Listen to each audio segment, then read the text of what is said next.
Instead of living a life full of regrets, one should die happy. This last chapter was never in my initial plan to be included in this book, and maybe I'm like that too, not supposed to be of this world anymore. But we'll get to that. I decided to include this because I think it would be a great addition to this book. It may be the best addition the more I think about it. This one's about death. Die happy. Remember when I told you guys in one of the previous chapter that I got stabbed, right? Well, something happened more than me surviving that. To tell you guys the truth, I died that night. I'm not kidding, and I'm not saying it figuratively this time either. I literally died that night. I got stabbed in the back. In 2006 I was coming home from school. I was a graduating fine arts painting student at the time doing my thesis at UST. I went home late because I was the president of our organization, and I had to delegate a lot of things to my officers when they come in the next day, as we had an ongoing art exhibit outside the school. Although no one was there in the org room because everybody was celebrating at this huge party the whole school was having over our basketball team winning the championship, I didn't really care about that, so I wasn't at the party. After that, I went home and went the same route I did for the past 4 years, but this was at a time when a huge storm had passed by Luzon just a few days ago. The street I always took had its electric posts affected by the storm, and was disconnected, therefore it was pitch black. No jeepneys or cars or vehicles were passing by either. It's because there was a wake that closed the entire street. Thinking nothing of it, I still went the same route. So there I was, walking in a pitch black street, without anyone in sight, not thinking of anything, just walking home, and then I used my cell phone. The small light got the attention of some hooligans waiting to pounce and rob anyone dumb enough to walk the poorly lighted street. I'm not used to being picked on in the streets anymore, maybe when I was younger, but now I had long hair and looked like a hooligan myself. People don't mess with me at all just by the sight of me. I was now seen as someone not to pick a fight with, and I could fight, and I've enjoyed that feeling too, but maybe too much that I let my guard down. Walking this familiar street, knowing that people will be intimidated by my looks, but I forgot that this time the lights were turned off. Little did I know, all the thieves saw was a girl approaching their ambush. So they crept on me as if I was a girl. Luckily I had spider sense. Growing up in these parts you kind of have to force that superpower to come out, otherwise you get picked on or you'll make pickpockets rich. Plus I'm a huge fan of Spider-Man. I sensed that someone was close behind me, motioning to grab me by the mouth so I couldn't scream. At the last second, I dodged whatever kind of hold he was attempting, only scratching my face lightly with his fingernails. But he grabbed my bag, which I felt that it was such a ladylike grab, because it was hella too weak, so I pulled in with how a man should pull, and that woke them the hell up. It was pitch black, but I could still see their silhouettes, and honest to God, I saw their body language that they were all stunned when I did that. How can you draw someone surprised just by their silhouette? I'm not sure, but I saw them do that. As funny as it sounds, that's what happened, and I say them because there was more than one mugger, there were at least 3. We got into a brawl. Maybe it was the slow realization of me being an actual guy, or they were expecting a girl that they were still in shock, or they were just weaklings, or I was too strong, that no one landed a punch on me, but I did land punches on them. I did feel someone bumping me on the side, but compared to the punches I was giving that felt nothing. I then noticed them backing off, and one by one running away. I then told them, that's it. You better run, you fucking empty threats. And then went about my way. I still had my cell phone with me in my bag, which had USB in it, where I had the files for my thesis, and that's why I was so protective of it, and fought. I had my thesis in my mind. They weren't able to get anything from me. Just my left lung. Little did I know the person who bumped me was someone stabbing me in the back. I never gotten stabbed before, so I never knew how it felt like, and with all the adrenaline rush I barely felt anything. The only way I found out was when I was walking. I felt something wet on my side, and when I touched it, it felt warm. With the little light that I saw on my wet sticky hand, I came to realize it was blood. Then a certain shock overwhelmed my entire body as I felt the effect of blood loss, and there was a lot of blood. I only got stabbed once, but it punctured my back and poking a hole in my left lung. I could still use the other lung, but the hole in my left was being filled with blood fast, and I suddenly couldn't breathe. I remember the feeling of being okay, 100% at one moment, then after realizing the blood, I then felt my life was suddenly cut down to 50%, then another minute passed, and I felt it drop to 25%.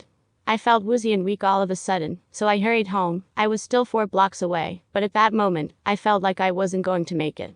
I knew I was going to die. So I hailed a tricycle and then shouted something like, "Get me to Tindala Street fast, I got stabbed." The driver then proposed a counteroffer and argued, "Why don't I just take you to the hospital?" Because there was one 9 blocks away. I said no to it because I thought, no one I know was with me if I did die in the hospital, so I wanted to go home instead to see my dad, who was supposed to meet me halfway anyways before I got stabbed. So I thought he'd be the one to bring me there instead. I thought I would miss my dad's vehicle, but luckily I saw his Tamra FX when I was close to our house, and then yelled at the trike driver, block that FX. That's my dad. That's my dad. The driver got on his way, and then I went to my father and told him I got stabbed. He couldn't believe it, but he acted quickly, even scolding me as I lay my body on the front seat, almost collapsing and close to fading away. He drove back to the house to get his brother, my uncle, and shouted at my mom that I got stabbed. All of this happened very fast and frantically. My uncle held me in his arms as my body just felt so heavy I can't even move my arms to stay up, nor could I keep my eyes open any longer. I was fading away. I could hear all the shouting, the audio was crystal clear, but everything else was all black and a blur, and just I knew that was it, that it was the end of my life. I remember thinking, we won't get to the hospital on time.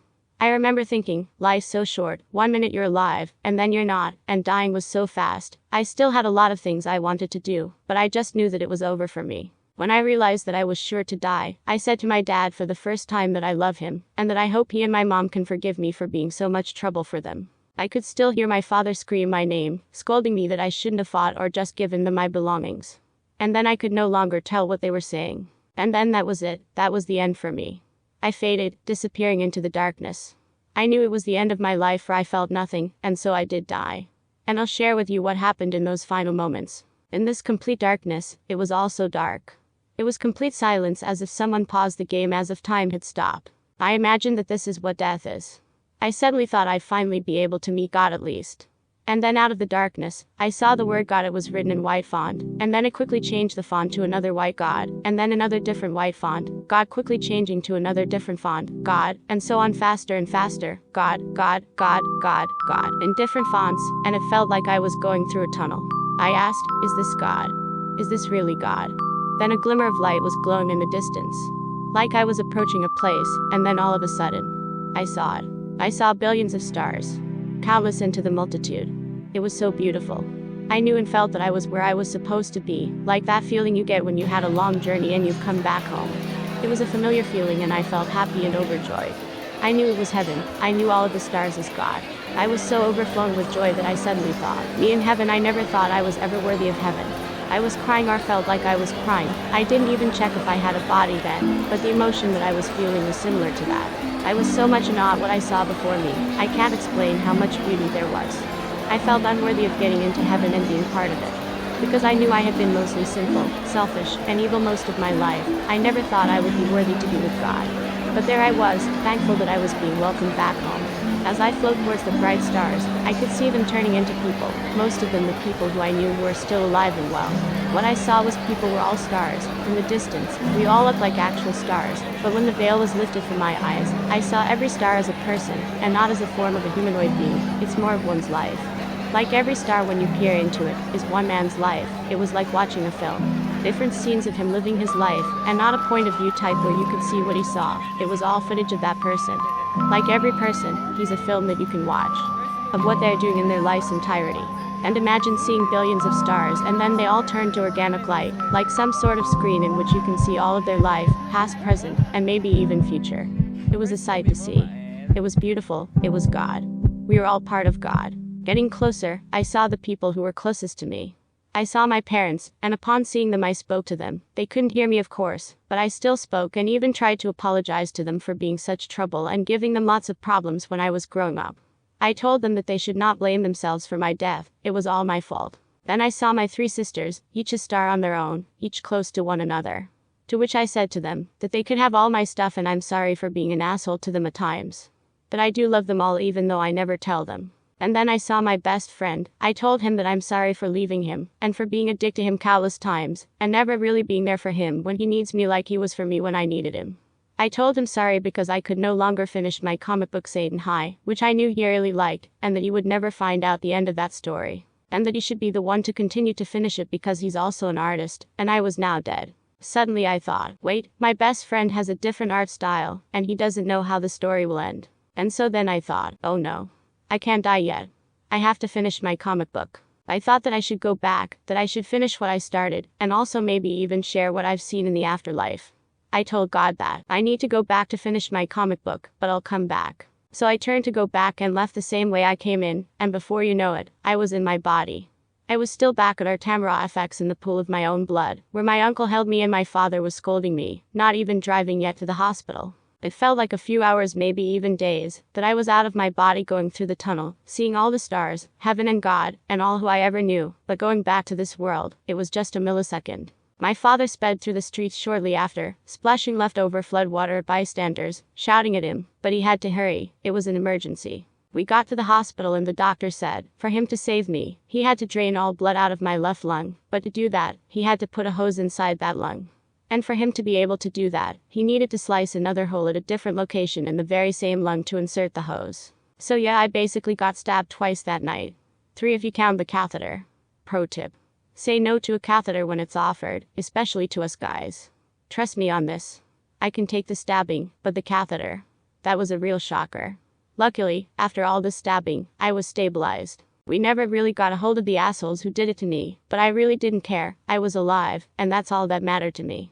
After a week I was back in school. Of course, everybody was shocked that I recovered so fast after losing a lot of blood.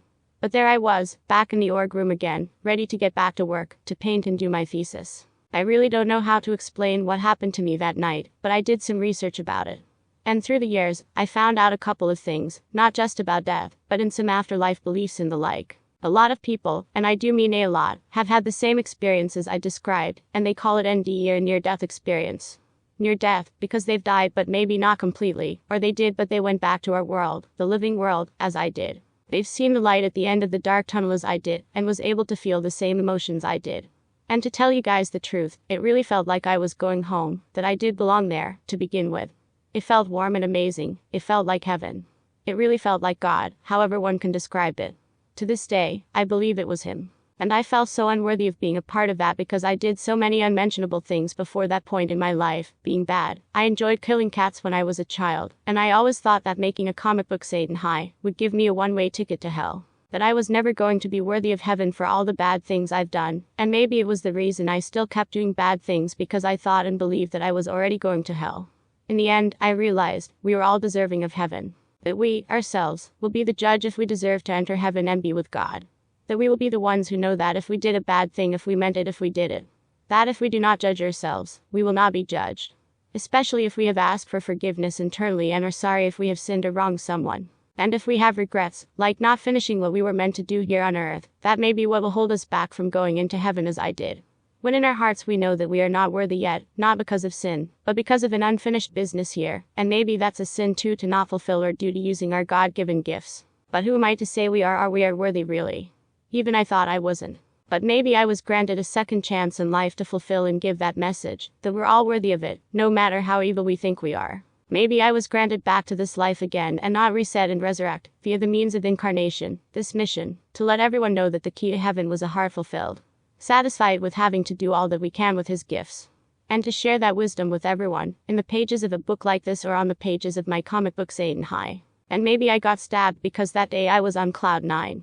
I was the president of our art organization, people respected me, and I was praised a lot for my art. We just had an exhibit opening outside the school that we organized and I spearheaded, and it was a success.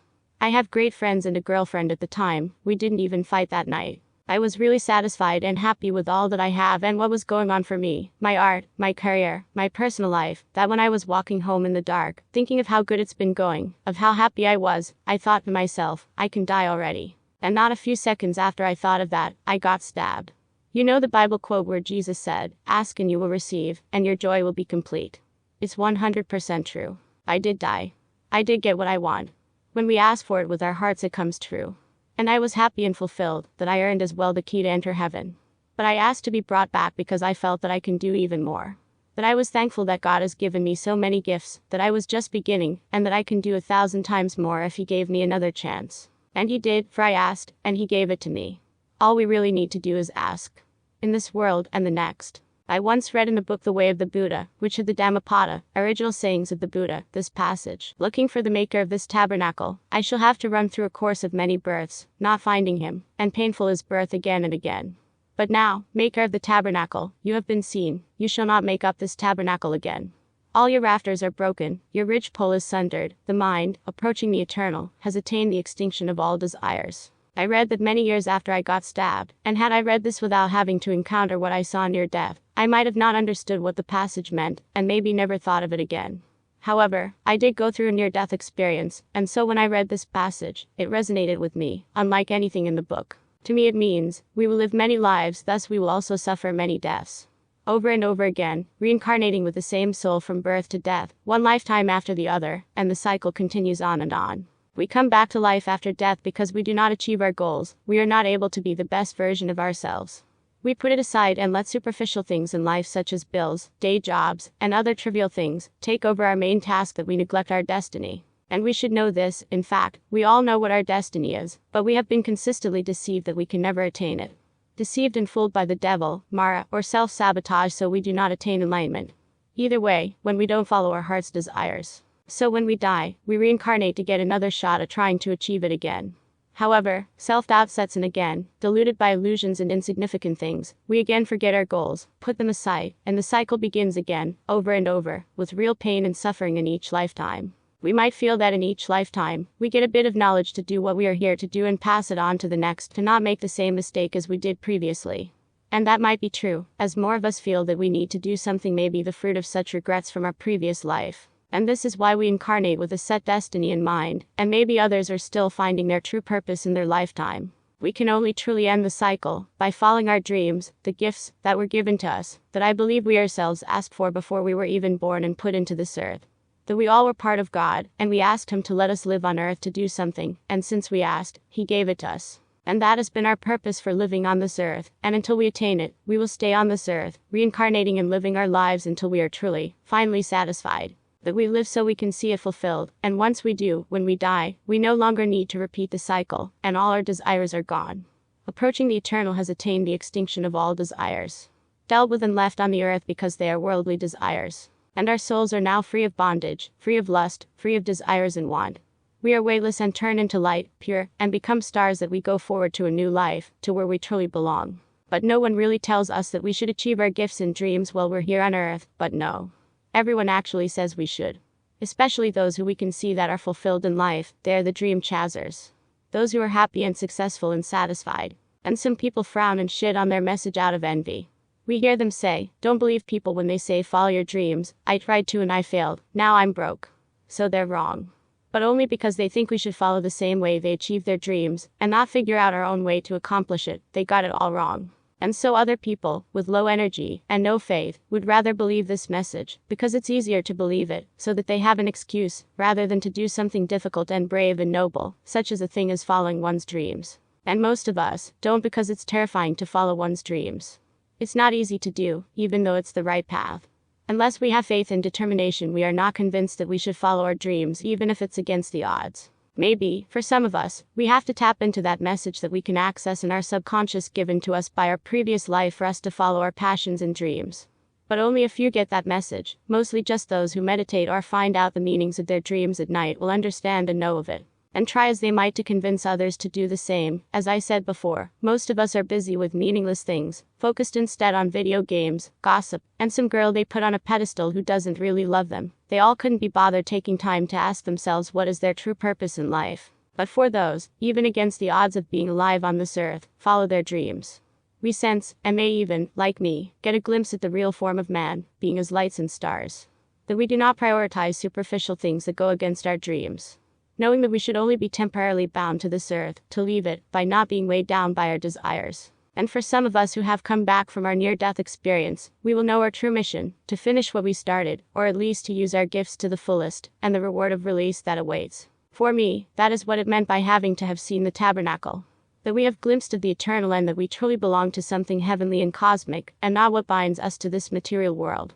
And knowing that, we sever all bonds when we were alive by achieving the goals given to us even before birth, the mission we accepted, and the price of our admission. And when we do fulfill it, we come home. And it is not an absurd explanation.